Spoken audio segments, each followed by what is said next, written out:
अच्छा बच्चों, अब नोट नंबर 1 में क्या है? नोट नंबर 1 में बोल रहा है कि two sets A and B are equal. अगर दो set A and B equal है तो अगर मैंने बोला है कि ये जो स्मॉल एक्स है ना, अगर ये कैपिटल ए का एलिमेंट है तो ये एक स्मॉल एक्स कैपिटल बी का भी एलिमेंट होगा, और अगर ये स्मॉल एक्स बी का एलिमेंट है तो ए का भी होगा। इसका क्या मतलब है कि अगर मैंने बोला ए सेट और बी सेट इक्वल है, मैंने बोल दिया, तो ए सेट और बी सेट इक्वल कब हुआ होगा?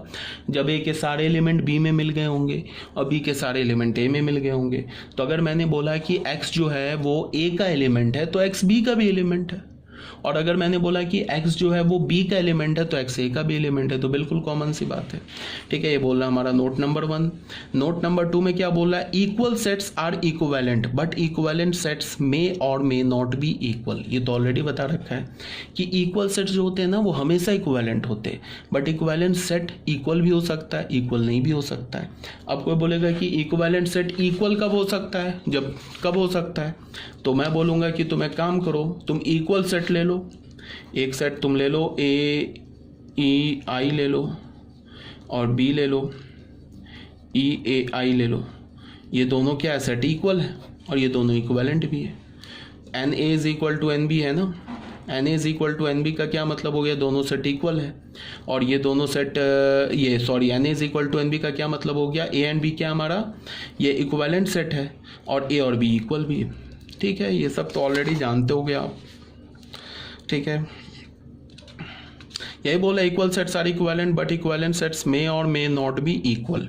एक हमने सेट ए ले लिया, एक सेट हमने बी ले लिया।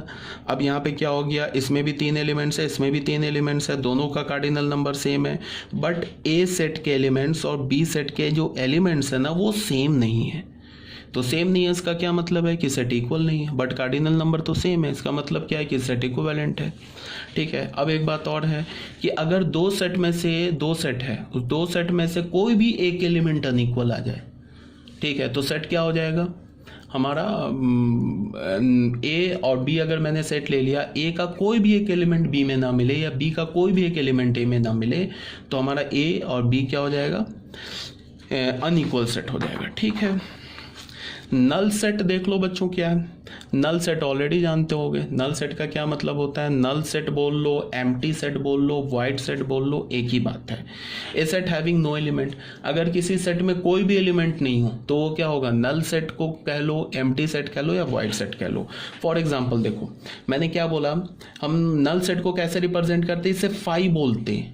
फाई को रीड कैसे करते हैं? इंग्लिश में उसका प्रोनाउंसिएशन, ये इंग्लिश में हम उसको लिखते कैसे? PHI। फाई को कैसे लिखते हैं? PHI। ठीक है, या हम लोग क्या करते हैं? 2 ब्रेसेस बनाते हैं, ब्रेसेस के अंदर कुछ भी नहीं डालते हैं। इसका क्या मतलब है? ये नल सेट है। इसका एग्जांपल देख लो, यहाँ पहले सेट ए को देखो क्या बोल रहा है? The set of all x such that x square plus 1 0 and x belongs to R. ये इस सेट में क्या बोल रहा है कि उन सारे एक्स का सेट बनाओ जिसके स्क्वायर में अगर तुम 1 ऐड कर दो तो वो 0 हो जाएगा। अब हमें पता है कि ऐसा दुनिया का कोई एक्स नहीं बना है जिसके स्क्वायर में 1 ऐड कर दो तो वो 0 हो जाए। एक्स स्क्वायर क्या होता है बच्चों? अब तो तुम बेसिक मैथमेटिक्स जानते हो ना।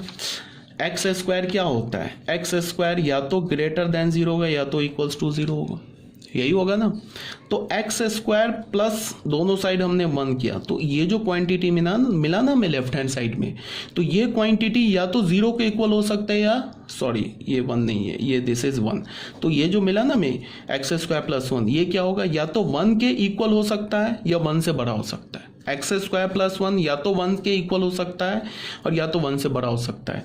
तो अगर मैंने बोला एक्स स्क्वायर प्लस 1 का सबसे छोटा वैल्यू क्या है, तो एक्स स्क्वायर प्लस 1 का सबसे छोटा वैल्यू 1 है। और मैं बोलूँ एक्स स्क्वायर प्लस 1 का सबसे बड़ा वैल्यू क्या है, तो वो डिफाइंड नहीं है। क्यों नहीं डिफाइंड है? बिकॉज एक्स का तुम वैल्यू इंक्रीज करते जाओ तो एक्स स्क्वायर प्लस 1 का वैल्यू मिलती है, इंक्रीज होता जाएगा। तो मेरी बात आ रही है समझ में? यहाँ पे क्या बोल रहा है? यहाँ बोल रहा है कि उस एक्स को निकालो जिसका स्क्वायर प्लस 1 0 हो। तो ऐसा तो कोई एक्स है ही नहीं, बिकॉज एक्स स्क्वायर प्लस 1 का जो मिनिमम वैल्यू क्या होगा? 1, 0 तो हो ही नहीं सकता। And x belongs to R, तो ये हमारा क्या है? ऐसा कोई एक्स नहीं है। इसका मतलब ये जो सेट हमारा एम्प्टी सेट है, नल सेट है। सेकंड एग्जांपल में आ जाओ, set of odd natural numbers divisible by 2। अब बताओ, अगर कोई भी ऑड नेचुरल नंबर डिविजिबल 2 से तो होगा नहीं, इसका मतलब ये जो बी सेट क्या हमारा नल सेट है या एम्प्टी सेट है। सी में क्या बोल रहा है, the set of all x such that x belongs to natural number, बोल रहा है कि उन सारे एक्स का सेट बनाओ जो कि नेचुरल नंबर है और वो नेचुरल नंबर 0 और 1 के बीच में भी है। ये पॉसिबल है कि 0 और 1 के बीच में नेचुरल नंबर मिल जाए, ये तो पॉसिबल ही नहीं है। तो ये सेट हमारा क्या हो गया 5। अब आ जाओ बच्चों नोट 1 में। नोट 1 में क्या बोल रहा है, अक्सर बच्चे कंफ्यूज होते हैं। अगर किसी बच्चों से पूछो ना तुम कि ये क्या है, अगर तुम पूछो कि ये क्या है तो वो इसको क्या बोलेंगे, एम्प्टी सेट। इसे क्या बोलेंगे, एम्प्टी सेट, जो कि बिल्कुल गलत है। अगर तुमसे पूछो, किसी बच्चे से ये पूछो कि ये क्या है, तो बहुत बच्चे इसको भी एम्प्टी सेट बोलेंगे, जो कि बिल्कुल गलत है। ये एम्प्टी सेट थोड़े ना है, ये एम्प्टी सेट, इसमें तो एक एलिमेंट है 0।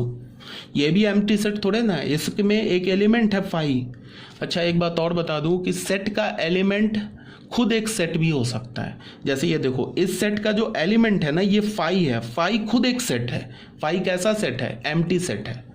तो ये एक सिंगलेटन सेट है और ये भी एक सिंगलेटन सेट है। सिंगलेटन सेट किसे बोलते हैं, जिसमें एक एलिमेंट हो। ये एम्प्टी सेट नहीं है, ये भी एम्प्टी सेट नहीं है, दोनों सिंगलेटन सेट है, ठीक है।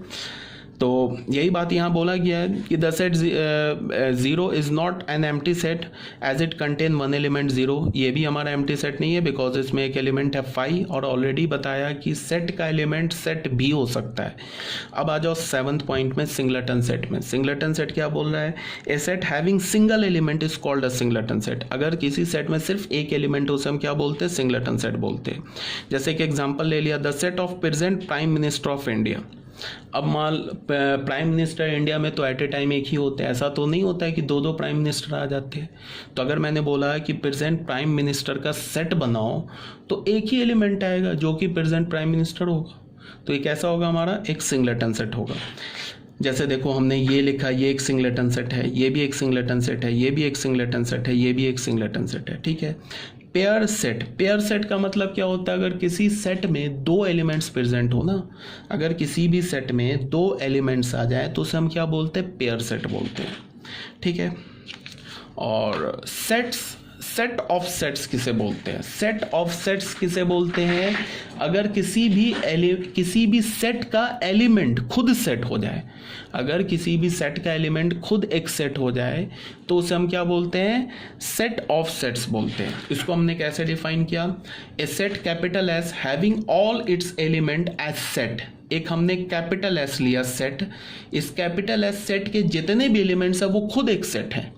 A set is called a set of sets और family of sets और class of set, ठीक है। या उसे हम set of sets बोलेंगे या family of sets बोलेंगे या class of sets बोलेंगे। एग्जाम्पल देख लो, हमने एक सेट लिया A, इस सेट का देखो ये जो कर्ली ब्रैकेट है और यहाँ ये जो कर्ली ब्रैकेट है ये तो सेट का ब्रैकेट है, ठीक है। इस सेट में क्या एलिमेंट दे रखा है, ये पूरा देख रहे हो, ये पूरा एक सेट है ना 1,2, ये पूरा इस कैपिटल ए सेट का एलिमेंट है। फिर ये जो देख रहे हो ना सेट 5,3, ये पूरा जो है ये सेट जो है ये ए का एलिमेंट है। फिर ये जो सेट दे रखा है ना 2, 3, 8, ये भी सेट ए का एलिमेंट है। और ये ए सेट क्या है, ये सेट ऑफ सेट्स है। क्यों सेट ऑफ सेट्स है, बिकॉज सेट ए के जो एलिमेंट्स है वो खुद एक सेट है, ठीक है। Is a set having 3 elements, इसमें 3 एलिमेंट्स है। एक तो ये पहला एलिमेंट, ये हो गया दूसरा एलिमेंट, ये हो गया तीसरा एलिमेंट, और तीनों एलिमेंट्स सेट हैं, ठीक है। अब जैसे हमने क्या बोला, set of 5 is a singleton set, ये भी सेट ऑफ सेट्स है, ठीक है, ये भी सेट ऑफ सेट्स है। Having null set 5 as its element. अब देखो बच्चों, इसके अंदर भी ये जो 5 लिखा है ना, 5 क्या है, 5 एक सेट है, तभी तो हम बोलते हैं नल सेट। तो ये भी सेट ऑफ सेट्स है। क्यों, बिकॉज इसके अंदर जो एलिमेंट लिखा है वो एक सेट लिखा है, तो इसे भी हम क्या बोलेंगे, सेट ऑफ सेट्स। थर्ड में हमने क्या बोला, एक सेट बनाया एस, इसका पहला एलिमेंट क्या हो गया, ये सेट 1,2, दूसरा एलिमेंट क्या हो गया, एक रियल नंबर 3, और तीसरा एलिमेंट क्या हो गया, सेट 4। तो अगर मैं तुम्हें बोलूं कि ये जो कैपिटल एस है ये क्या सेट ऑफ सेट्स है, तो तुम बोलोगे नहीं, ये सेट ऑफ सेट्स नहीं है, क्योंकि ये जो 3 है ना ये एक रियल नंबर है, ये सेट नहीं है। Is not a set of set as 3 belongs to S which is not a set. तो सेट ऑफ सेट्स किसे बोलेंगे, सेट ऑफ सेट्स हम लोग उस सेट को बोलेंगे जिसके सारे एलिमेंट्स सेट होने चाहिए। अगर एक भी एलिमेंट ऐसा मिल गया जो कि सेट नहीं है तो उसे फिर हम सेट ऑफ सेट्स नहीं बोलेंगे। ठीक है, तो बच्चों आज इतना ही रहने देते हैं। अब एक बात को ध्यान से सुनो, थोड़ा सिलेबस हम लोग को अब थोड़ा फास्ट होंगे, ठीक है। और दूसरी बात क्या है कि आज का जो क्लास था उसमें कोई आप देख रहे होगे कुछ हमने नया सीखने को नहीं मिला, ये तो ऑलरेडी जानते हो। नेक्स्ट जो पीडीएफ होगा ये हमारा सबसेट्स होगा, उसमें फिर कुछ सेट्स की प्रॉपर्टीज़ वगैरह होंगी, तो वो आप नया सीखोगे। अभी आपको मैंने क्या बोल रखा है, एक्सरसाइज 1.1 एक्सरसाइज 1.2 सॉल्व करो। हाँ, एक बात और, कुछ बच्चे मुझसे ये भी पूछते हैं कि सर आप एनसीईआरटी कराओगे या नहीं कराओगे, तो मैंने क्या बोला, मैं आपको 110% एनसीईआरटी कराऊंगा। ये नहीं कि मैं एनसीईआरटी छोड़ रहा हूँ। अब तुम्हारे पास क्या है, जैसे हमारा अब जो चैप्टर ये सेट है ना, जैसे जैसे आगे बढ़ता जाएगा, ऐसे सुनो, जैसे मैं अभी तो ये जो थ्योरी मैंने पीडीएफ सेंड किया इसमें तो कुछ था ही नहीं, 2% थ्योरी थी। तो जैसे जो मैं थ्योरी इंक्लूड करता हूँ ना, तो उसमें जो मैं क्वेश्चन लेता हूँ ना, तो अब जो क्वेश्चन लूँगा वो एनसीईआरटी से ही लूँगा। अब जैसे मुझे आगे पढ़ाना सबसेट्स पढ़ाना है, तो सबसेट्स पे जो मैं क्वेश्चन लूँगा वो एनसीईआरटी से लूँगा, एनसीईआरटी से भी लूँगा, आर.डी. शर्मा से भी लूँगा, प्रीवियस ईयर से भी उठाऊँगा। अब वो मैं देखूँगा कि कहाँ से उठाना बेहतर है, जो कॉन्सेप्चुअल क्वेश्चन है। तो एनसीईआरटी तो मैं क्वेश्चन डिस्कस करूँगा। हाँ, 1 by 1 तुम बोलोगे कि सारे क्वेश्चन डिस्कस कर दो, वो पॉसिबल नहीं है किसी भी टीचर के लिए, ठीक है। और तुम्हारे पास एक खुला ऑप्शन क्या है कि अगर तुम्हें एनसीईआरटी का कोई भी क्वेश्चन नहीं समझ में आ रहा है, उसको लिख कर रखो और जैसे ही हमारा क्लास स्टार्ट हो वैसे ही वो आप मुझे सेंड कर दो, ठीक है। या तो मैं उसी क्लास में तुम्हें डिस्कस कर दूंगा, या तो मैं क्या करूंगा कि जो मैं नोट्स बनाऊंगा ना, उस नोट्स में वो क्वेश्चन मैं ऐड कर दूंगा, ठीक है। पहली बात। दूसरी बात क्या है कि हम लोग हर चैप्टर के बाद एक मिसलेनियस क्वेश्चंस करेंगे, तो या मिसलेनियस क्वेश्चन करेंगे, तो उसमें क्या होगा, एनसीईआरटी के क्वेश्चंस मैं एक्सरसाइज 3.1 3.2 3. जितने भी एक्सरसाइज हैं वो तुम लोगों से मैं पूछ लूँगा कि किस एक्सरसाइज में कौन सा क्वेश्चन मुझे कराना है। अगर कोई बच्चा बोलेगा कि पूरा एक्सरसाइज 1.2 करा देना, तो मैं पूरा करा दूंगा, कोई इसमें इशू नहीं है।